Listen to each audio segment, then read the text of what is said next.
milk? Straight up. No milk, sir, just beer. Then give me a beer. You take credit card?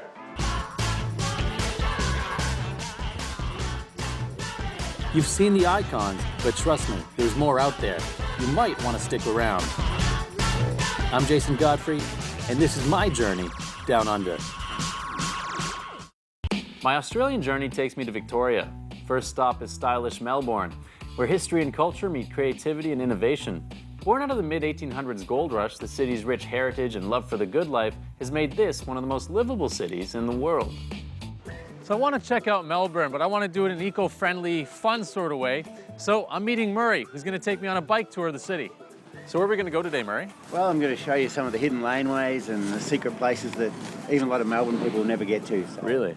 Yeah. And that you can only get to on bike. Exactly. Yeah. Only bike accessible. Perfect. Let's get out of here. It's fun, it's healthy. Cycling is a great way to get around. So, Jason, we've just come in off Collins Street, which is like the Champs-Elysees of Melbourne, with Tiffany's and tree-lined streets. Now we're in the Block Arcade, which was built in the 1890s. Famous for its beautiful tea rooms here, most amazing cakes in town, and for a lot of beautiful little boutique shops. Yeah, it's nice in here. Only for the architecture. It's the most beautiful of the arcades in Melbourne. Are we allowed to bring bikes in here? Oh, we can sneak through, yeah. Okay. We continued through the grand old Victorian streets to the narrow laneways that serve as a living art gallery. Uninhibited and ever-changing, these famous laneways of Melbourne provide a blank canvas for the city's residents. This is Hosier Lane, this area, and it's just one of dozens and dozens of laneways in Melbourne where artists can express themselves. It's just like a living art gallery, and it's never the same twice. Our stencil art is apparently some of the best in the world. It's witty and political and clever.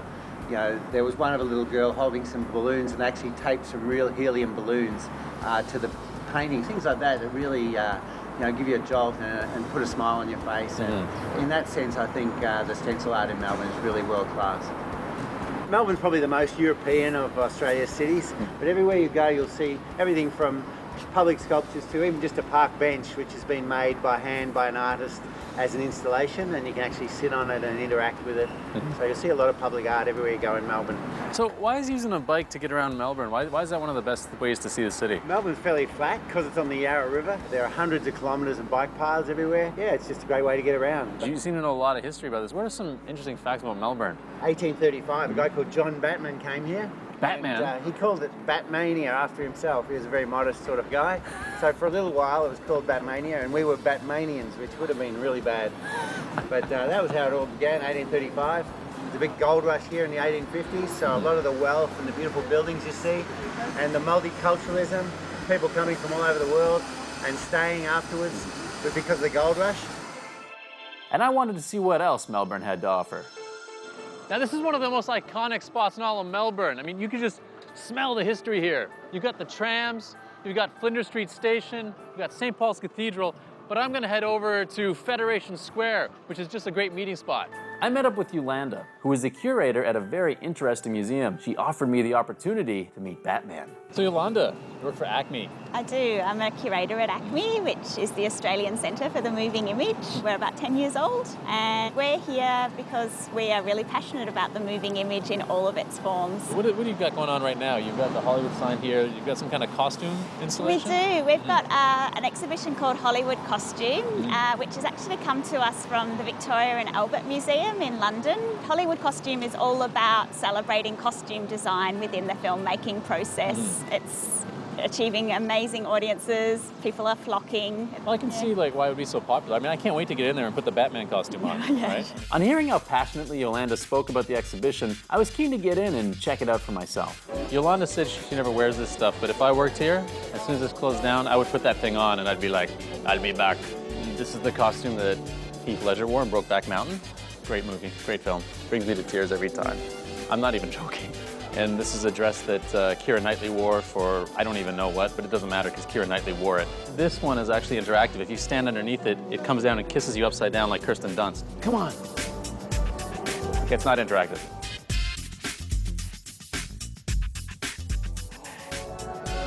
We're in the Dark Knight corner. Just looking at it makes me want to growl. You can really smell the Christian Bale in there, I'm told. When I tried to donate my jacket to the exhibit, Yolanda said that she didn't want it because I'm not a Hollywood star. whatever that means. But you know what, Yolanda? You're getting my jacket anyway. Beautiful. Coffee is at the heart of the Melbourne lifestyle, so I wandered the city looking for a caffeine fix. Although it's quite new, Manchester Press has fast become famous for its selection of fine coffee from around the world. So you get a lot of artists here. Are you an artist yourself, or? I am actually. I build a lot of big sculptures and a lot of people-based drawings and quite simple and just fun. There's a lot of artwork in the cafe. Is that yours? It is actually, but I try not to have a... I knew it. I knew it. I knew he was being the humble, modest artist guy. And what kind of coffees do you guys have in here? Do you have a lot of exotic sort of blend? We have our own blend called 8 ounce. A lot of single origins, real specialty coffee. Today it's from Guatemala, or tomorrow it could be from Honduras or Ethiopia. Oh, and it changes all the time, huh? Yeah, it changes pretty much each day. Hey, you know what? I'd really like to try some coffee. No worries. Sweet. I'm gonna get some coffee.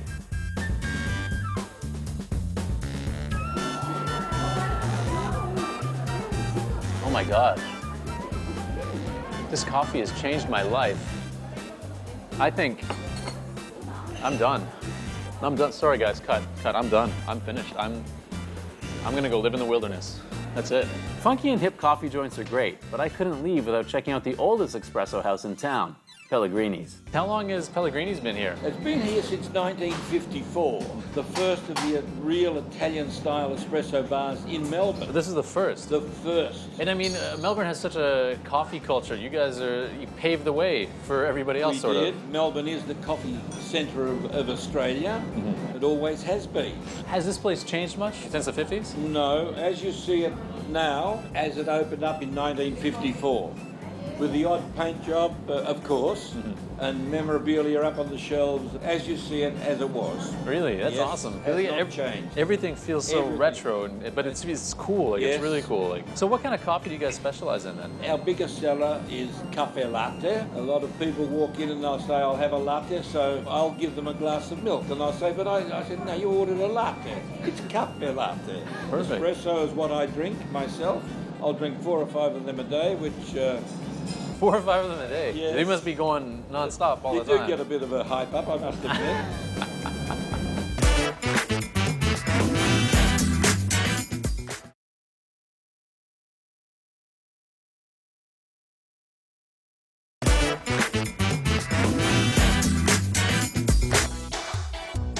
Melbourne was fantastic, but the state of Victoria is huge and has so much more to offer, including, of all things, skiing.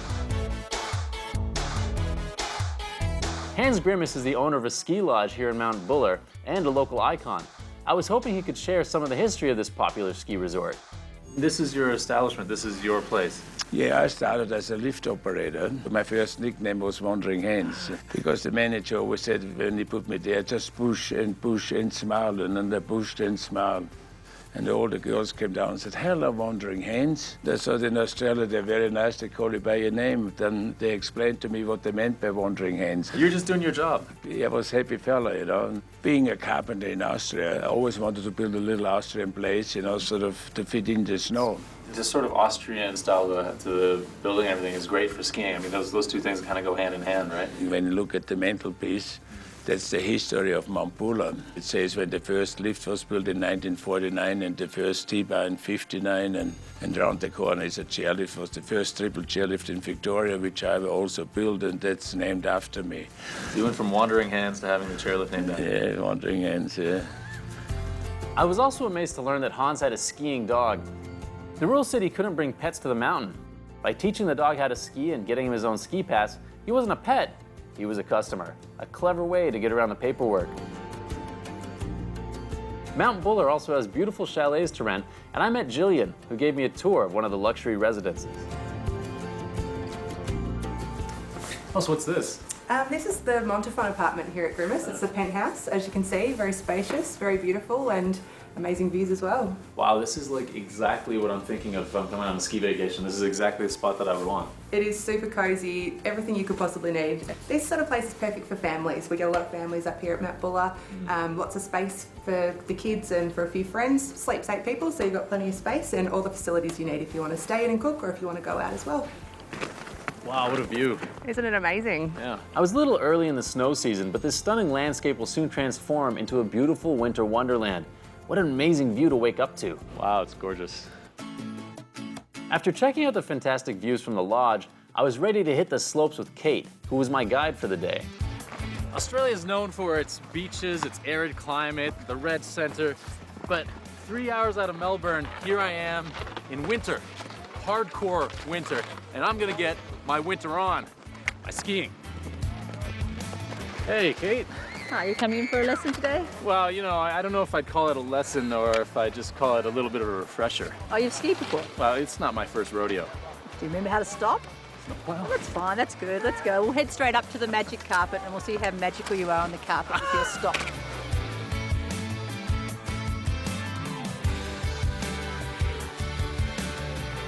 So, what other kind of activities can you do here? Because obviously we're skiing, but I mean, you got snowboarders, you got all kinds of stuff, don't you? Yeah, you've got snowboarders, racers, tobogganers. Tobogganers? There's a tobogganing track, That's skiing. kind of my specialty. There's Olympic level skiing. That's kind of not my specialty.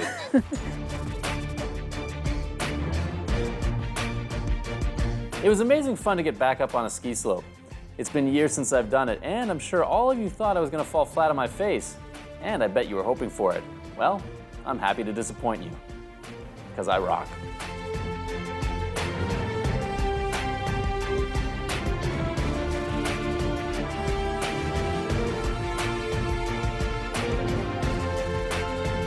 All right, so I've got my skis on and you've got a snowboard on, but what other activities are there to do? I mean, there's tons of stuff to do up here, isn't there? Yeah, that's right. It doesn't matter if you're not going out for a ski or a snowboard. There's a cinema here. You can go to the museum, do a bit of shopping, a bit of dining, great places to eat. So yeah, it doesn't matter what you're into.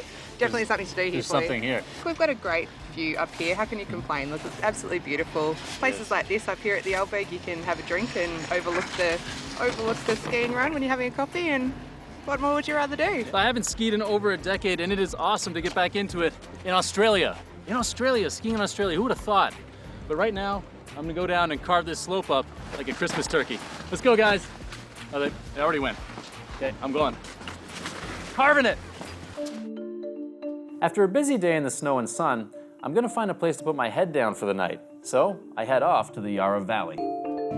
So this is my room, and I'm staying at the Urine Gorge Cottages. And I don't know if cottage is the right term for this place. It seems more like a mini lodge. It's actually really, really nice. You've got these huge windows and a beautiful fireplace. And I'm only 45 minutes from Melbourne, so it's actually quite close. This is great. I don't ever want to leave. Unfortunately, I do have to leave tomorrow, but before I leave, I'm hoping to see some wildlife, maybe running around. Maybe I'll kill a couple kangaroos, eat them for breakfast. That's the kind of guy I am.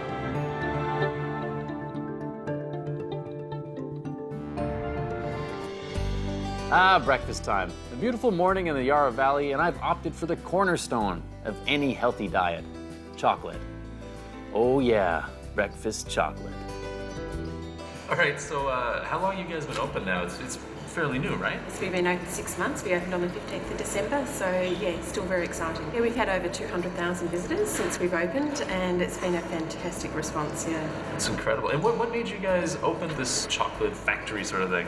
Well, we've been in food businesses all our lives, and we're looking for something that's a little bit different, that could really stimulate and make the customer excited. And why not choose the Yarra Valley, only an hour from Melbourne, and this is a really famous area for food and beverage.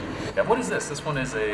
this is, we call our Snickers hot chocolate, and we've got Bounty, we've got beautiful caramel, and then we do it in our milk dark and white chocolates, so you get to enjoy them all.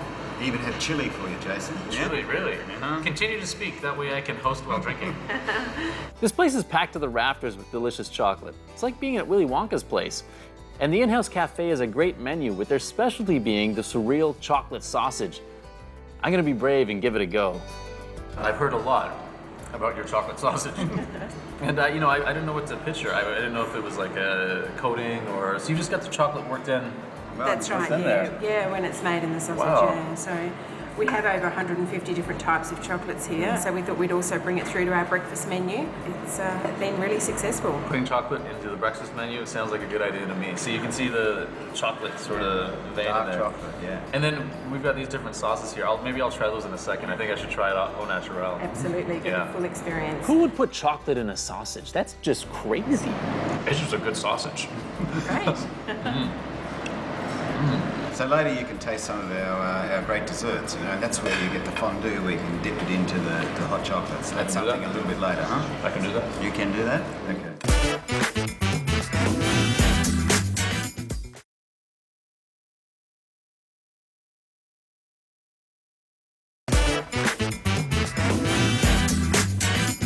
One of the things that makes the Yarra Valley Chocolaterie so unique is that they have Belgian chocolatiers working there. So if you want more authentic Belgian-style chocolate, there's no better place to find it. If you want to know what's a good quality chocolate, you have different things to know. If it's shiny, that's good tempered chocolate. Oh. Yeah, then after you have to snap it. If you hear a good snap, like, that's good. Like what? Make the noise louder so we know. So it makes that noise. Like that, That's yeah. the noise of a good chocolate. Yeah, look at this. Oh my God. Then that's wonderful. Want to try a piece? Okay, we'll go for it. Okay, go for it. Oh my God. Is it nice? That's so good, I don't even know what it tastes like. Because it's a mix of all the flavors. I think I'm gonna go and back there and see if I can make some of my own delicious chocolates. All right, go for it. I get to step backstage and find out how to make real Belgian chocolate. All right, one silly hat and an apron, and away we go. So just do this, Yeah. and then you're gonna cool the chocolate down. I think you're doing it a lot faster than I'm gonna be able to do it. So I'm scooping and I'm... No. So now you see there are coming air bubbles in the chocolate. Right. So now we have the molds right here. Right. So we're gonna fill it with chocolate. Actually, you're gonna fill it with I'm gonna fill it with chocolate. Yeah. You okay? Yeah. So I just use a spatula and I just... Over it? Yeah. This right here. Yeah. Yeah. Now I'm making a mess. Yes. Hey, so how did I do? How's it looking? Yeah. It's pretty bad. Really? Yeah. So I'm gonna show you how to do it. That does look much better, actually. Okay, that looks good. But you know, what can I say? You're Belgian. I'm Canadian. All right. I mean, if you need me to carry a canoe, yeah. Perfect. Belgian chocolate, Canadian chocolate. So now we're gonna do like this, and all the chocolate will come out. All right. That's a small difference. So yeah, there's a small difference. Well, okay, I you know what? I'll give it to you. Belgian chocolate makers 1, Jason 0. On the verge of a sugar high, I'm heading out to Sovereign Hill. Maybe take a little trip back in time. I'm in Ballarat, Sovereign Hill, and this is where most of the wealth of the region came from. The gold mines right here. I'm about to go back into the past. I already got gold fever. Sovereign Hill is an open-air museum, recreating Ballarat's gold rush days down to the tiniest details. Little did I know that as soon as I walked in, I was gonna get arrested. Hold your hands out, sir. Well, wait a second, what exactly did I do? Robbery under arms, I imagine. Under arms. Highway robbery! Highway robbery! That's highway robbery! It is, yes. That's exactly the point. Seems like you've got everything all sewn up, so... Yeah, all right, let's go. As I was getting handcuffed and led away, I couldn't help but wonder, how did this happen to me? Oh, wait, I remember. I'm looking at making my fortune, and this gold mining town is the perfect place. You can smell the gold in the air. I need to get myself a quick education in gold because right now, all I know is it is yellow and shiny and worth a lot of money. A good place to start would be down in the mines. Sovereign Hill is a maze of mine shafts, tunnels going on for miles. Just around the corner here, we do have some something that we're obviously looking for. Is that gold, Hayden? That certainly is. That's gold. Outstanding. So we've got a big quartz reef running through the middle there, so we'd have to dig all of that out. It's dark down here, dusty, and I don't like the sound of all that hard work. Mining, living in a hole, stooping through tunnels, digging, blasting, hauling carts. No, that's not my thing at all. I'd probably break a nail or something. So I'm looking for the easy route, a bit of a good old-fashioned robbery. A town as rich as this has surely got something worth stealing. And I think I've just found the perfect place. This should be like taking candy from a baby. Once they've collected the gold, they give it to me, and my job is to then purify it. I'm going to do that through smelting inside one of these crucibles. My prize is in sight. I just have to wait for the room to clear, and then I can strike. And there it is. There. So to cool it down, I'll place it in some water. What you're looking at is 100 troy ounces, which is 3 kilograms of 99.99% pure gold, which is 24 carat. Today, this piece of gold is worth 144,000 Australian dollars. Oh yeah, the light touch of Fingers Godfrey on the safe door and boom, open. Oh yeah.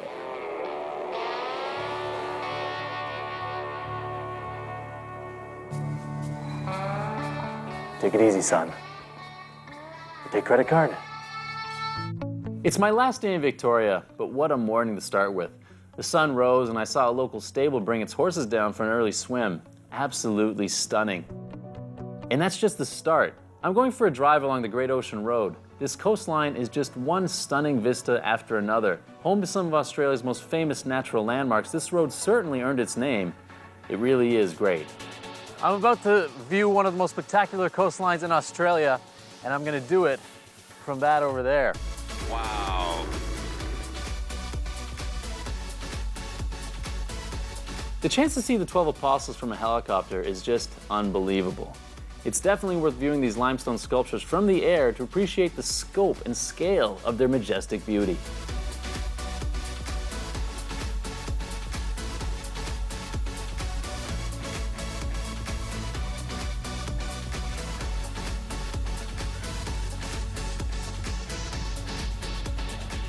Here in Australia, the relentless beauty of everything is just crazy. Everywhere you look, it's gorgeous.